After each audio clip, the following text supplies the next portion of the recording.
Good morning friends. আজকে আমি তোমাদের সাথে শেয়ার করব 2024-এর 25শে ডিসেম্বর আমার কেমন কাটলো। আমরা সকালে উঠলাম, উঠে বাড়ির কাজকর্ম সেরে স্নান করে, না লাঞ্চটা কিন্তু করিনি, আমরা স্নান করে রেডি হয়ে বেরিয়ে পড়েছিলাম। বাইরে বেরিয়ে লাঞ্চ করব, তারপরে কিছু জায়গায় যাব। কোথায় যাব পুরো ভিডিওটা দেখলেই তোমরা জানতে পারবে। বাড়ি থেকে বেরিয়ে আমরা প্রথমে আসি দমদম স্টেশন লাগোয়া একটা রেস্টুরেন্ট দাঁড়াও পথিকবর। দাঁড়াও পথিকবরে এসে আমরা লাঞ্চ করে নিয়েছি। দেখতেই পাচ্ছ লাঞ্চের ছবি তোমাদের দিয়েছি। আমরা এখান থেকে লাঞ্চ সেরে তারপরে চলে গেলাম মেট্রো স্টেশনে। মেট্রো স্টেশনে টিকিট কেটে কোথায় যাব? হ্যাঁ, যাব রবীন্দ্রনাথের বাড়ি, জোড়াসাঁকো ঠাকুর বাড়ি।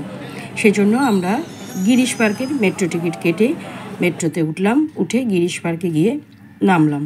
গিরিশ পার্কে নেমে বন্ধুরা, তোমরা যদি জোড়াসাঁকো ঠাকুর বাড়ি যেতে চাও, গিরিশ পার্কে নেমে তোমরা 1 নম্বর অথবা 2 নম্বর গেট দিয়ে বেরোবে, ওখানে লেখাই আছে।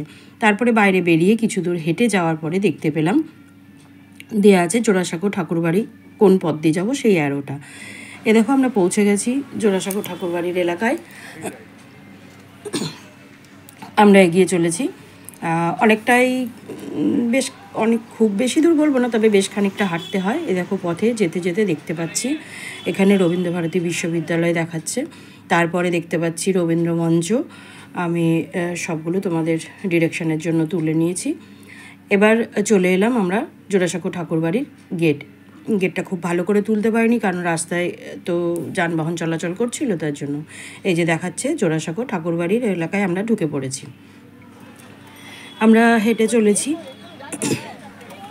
চলে এলাম জোড়াসাঁকো ঠাকুরবাড়ির প্রায় কাছেই আমরা এসে গেছি।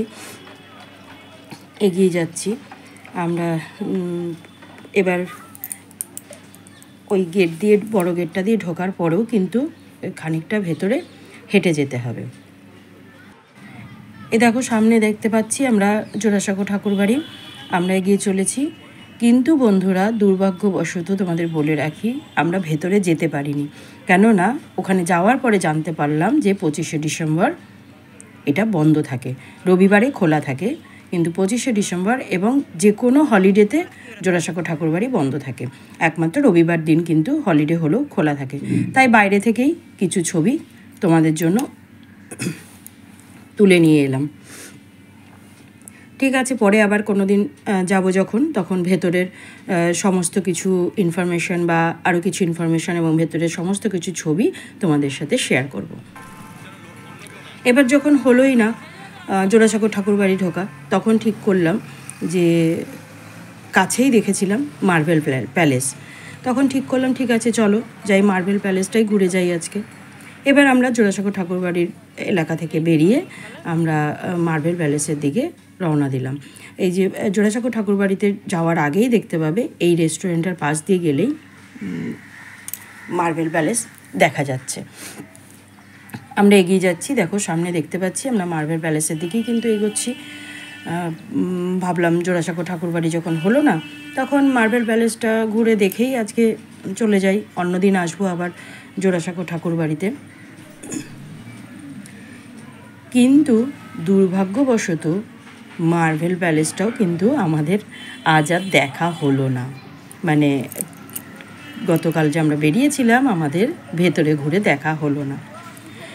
তার কারণ হচ্ছে আমরা জানতাম যে 4টে পর্যন্ত খোলা, কিন্তু 3:30-র মধ্যেই এখানে এন্ট্রি বন্ধ করে দেওয়া হয়। মার্বেল প্যালেসের এন্ট্রি 10টা থেকে 3:30 পর্যন্ত। এ দেখো এখানে এসে নোটিশ বোর্ডটা দেখতে পেলাম। তো কী আর করি, বাইরে থেকেই এখানকারও কিছু ছবি তুলে নিয়ে তোমাদের সাথে শেয়ার করলাম।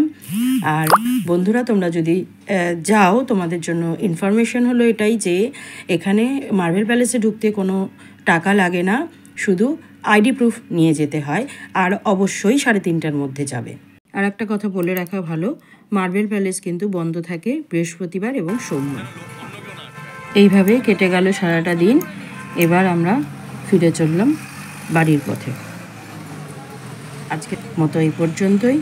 এরপরে যখন আমরা ভেতরে যাব জোড়াসাঁকো ঠাকুরবাড়ি বা মার্বেল প্যালেসের ছবি অবশ্যই তোমাদের সাথে শেয়ার করব। এত দূর দিয়ে ভিডিও করে